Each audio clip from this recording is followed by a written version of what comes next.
সবেমাত্র দুটি ম্যাচ খেলেছেন, এর মধ্যেই আইপিএল মাতিয়ে দিচ্ছেন মায়াঙ্ক যাদব। লখনৌয়েরই বোলারের গতিতে সমস্যায় পড়েছেন সব দলের ব্যাটারি। পাঞ্জাবের পর বেঙ্গালুরুর ব্যাটাররাও খেলতে পারলেন না মায়াঙ্ককে। বিরাট কোহলিদের বিরুদ্ধে একাধিক নজিরও গড়ে ফেলেছেন লখনৌয়েরই বোলার। আইপিএলের প্রথম বোলার হিসাবে 155 কিলোমিটারের বেশি গতিতে 3টি বার তার বেশি বল করেছেন মায়াঙ্ক। তিনি আইপিএলের দুটি ম্যাচে মোট 4 বার 155 কিলোমিটারের বেশি গতিতে বল করেছেন। পাঞ্জাব ম্যাচের মরশুমে দ্রুততম বল করেছিলেন। বেঙ্গালুরু ম্যাচে নিজের গতি নিজেই ভাঙেন। আইপিএলে প্রথমবার খেলতে নেমে টানা দুটি ম্যাচে সেরা ক্রিকেটার হওয়ার নজির মায়াঙ্কেরই প্রথম।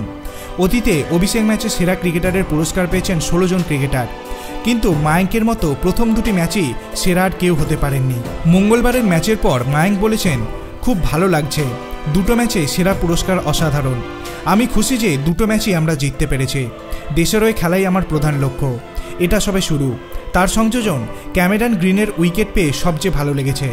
খাওয়া দাওয়া, ঘুম, অনুশীলন এরকম অনেক কিছুই জড়িয়ে রয়েছে দ্রুত বল করার পিছনে। ডায়েট এবং রিকভারির পিছনে আমি সবথেকে বেশি জোর দিই।